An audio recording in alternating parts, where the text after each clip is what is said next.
Hello, and welcome to Today in the World, where I'll be talking about news from around the world and giving you my thoughts. So, Israel's finance minister had an insane suggestion recently that they starve Gaza's population. That sounds to me absolutely horrendous, almost like a freaking war crime. And it seems the EU agrees with that, so the EU has stated that deliberate starvation of civilians is a war crime. And if you've ever listened to me before, you know that I don't like international groups, don't really care for international courts. I disagree with international groups of countries. I think that's insane. But, in this case, they're absolutely right. They don't always get it wrong. And in this case, they definitely got it right. That absolutely should be a war crime. That's an insane suggestion to make. That's even horrible to suggest. What is got to be going through your mind where you think that it would be an okay suggestion to be like, yeah, let's just starve those people? Honestly, I can't believe that was an actual suggestion that was made. That's insane. Basically, his game plan, this finance minister, his game plan was, let's starve them until they send us our hostages back. Or I guess until Hamas sends our hostages back. And, wild. I am not an eye for an eye kind of guy. Because when one side responds terribly to things the other side has done, which are terrible, it just leads to continual escalation. No, they just have to keep continually doing terrible things to each other, and at one point, do you just have to call it quits? I get that retaliation sometimes is absolutely necessary, but intentionally starving people that's too far. That's way too far. That's insane. One thing about reading the international news every day is that it makes me rethink my positions on things. It's really good, but it's also really challenging. I have all these ideas in my head that I think they're fantastic. And then I'm reading these news stories and I see things playing out in the world, and sometimes my ideas of the way the world works or the way the world should work are absolutely challenged in these news stories I read. It's nice. It helps me refine my worldview. It helps me refine the ideas I have in my head. Yeah. And it doesn't necessarily I don't find out where I stand, but it's kind of in that ballpark of ideas, if you understand what I'm saying at all. It's actually one of the reasons I keep doing this, is just because I find that reading the international news definitely refines the way I think about the world and the way things happen in the world. Yeah. This next story, this hasn't been on my radar at all. I was just reading about it the first time. And it's about the protests that are happening in Nairobi, Kenya. And I know a lot of these protests that are happening around the world, they can seem similar. And it's because they tend generally to follow a pretty simple formula where they are protesting against leaders of a country because those leaders are corrupt, or they're protesting against leaders of the country because there's a cost of living crisis. Or they can, and then they'll continue the protests, and they'll cite police brutality as the reason they're continuing, and they'll advocate for reform on that topic. And, I think those are totally valid things to protest about. I wish that where I'm living, we would protest against corrupt politicians, because there are a lot of them. Anyway, just a quick overview of the protests in Kenya. It's basically Gen Z has been protesting for 8 weeks as President William Ruto has sworn in a new cabinet recently. The police have been using tear gas against the protesters, and there have been many businesses that are closed in the capital, Nairobi, for the time being. And these businesses closed because they heard about these protests. These were planned protests. Yeah.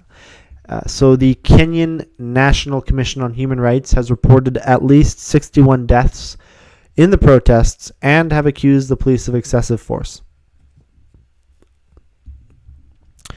Now, given the state of economics in the world today, I am guessing that Gen Z all over the world is finding out that the cost of living crisis is getting wildly out of control. And these protesters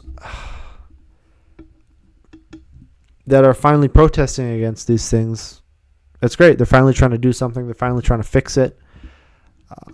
Granted, it's not worldwide protest, but like country by country, they're trying to get politicians in charge who will try to fix it, who will do something about it. According to Deutsche Welle, it's a German newspaper, these protests began peacefully in June, but have more recently turned violent, as these protests tend to do. Every single time, I swear, every single time, the protests start out peacefully and then they turn violent. Just so many. It's nuts. It's almost like there's a formula. It's just crazy. Anyway, they're reporting that these protests are being led by Gen Z. Coincidentally, Gen Z is the same age as a student in university. These could almost be student protesters. Anyway, the Kenyan National Commission on Human Rights, along with other civil society groups, have demanded a joint statement they have put out a joint statement that police refrain from deploying without uniforms and using unmarked vehicles. And I think that in general, during protests, there should never be law enforcement without uniforms or law enforcement in unmarked vehicles, because it creates problems and it can lead, and it often has led, to large-scale escalation. The reason that Gen Z started protesting was because of planned tax increases, which have since been cancelled. The tax increases would have come amid high living costs. The protesters are calling for William Ruto's resignation and reforms to fight corruption and improve public services. Because there's almost a global cost of living crisis, I'm surprised there aren't more Gen Z out there talking with their politicians about what can be fixed. Granted, I do tend to come off a little cynical, where I think that almost every politician is corrupt anyway. And the next story is kind of a perfect example of why I think a lot of bureaucrats are just corrupt.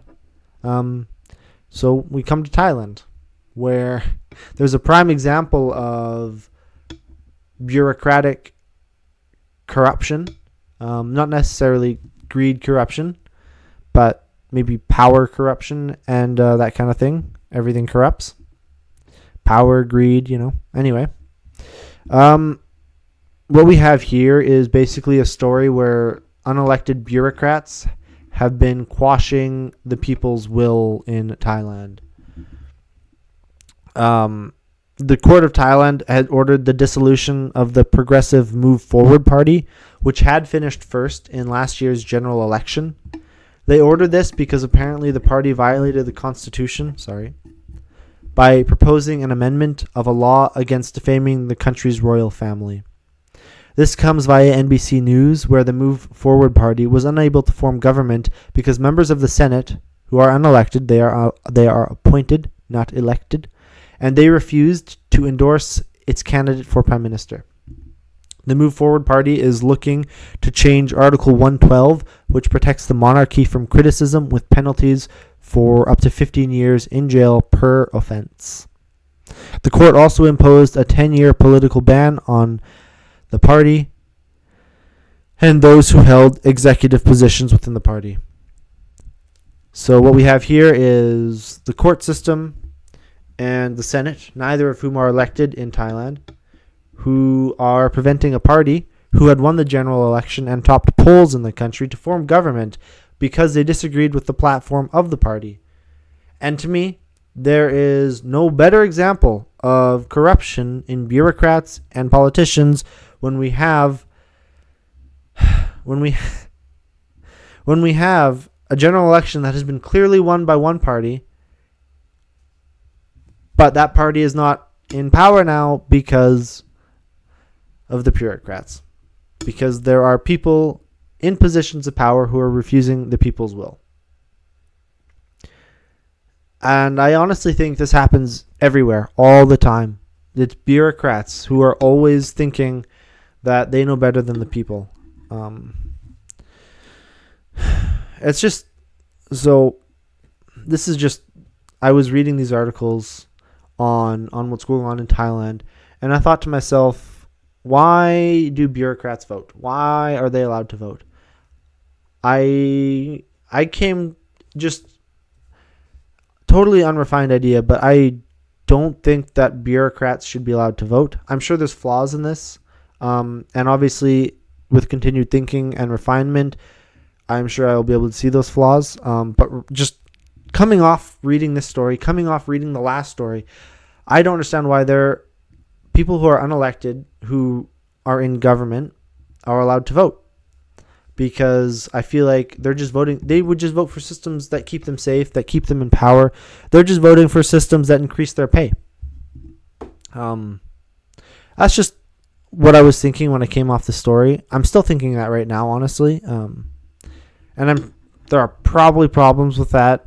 I haven't thought about it too much. I'm going to keep thinking about it. There are a lot of ideas that you just have to keep thinking about that get refined over the coming years. But I do want to be clear, I'm not for everybody being allowed to vote either, so that is not a problem with this idea. Anyway, that's all I have for you today. And as always, if I've missed any international stories, please let me know. I can be reached via my email, todayintheworld2024@gmail.com, or in the comment section of wherever you watch this, if you're watching it on Rumble, YouTube, or if you're listening to it on Spotify. I get my news from Ground News. I'll try to be a little bit better about telling you like which newspapers I'm getting my information from. And maybe I'll also add like disclaimers of how the paper leans and like where exactly this newspaper comes from, like if it's coming from a government agency or if it's coming from a media conglomerate. Anyway, I hope that you got some information out of this, and I hope you continue to listen to me.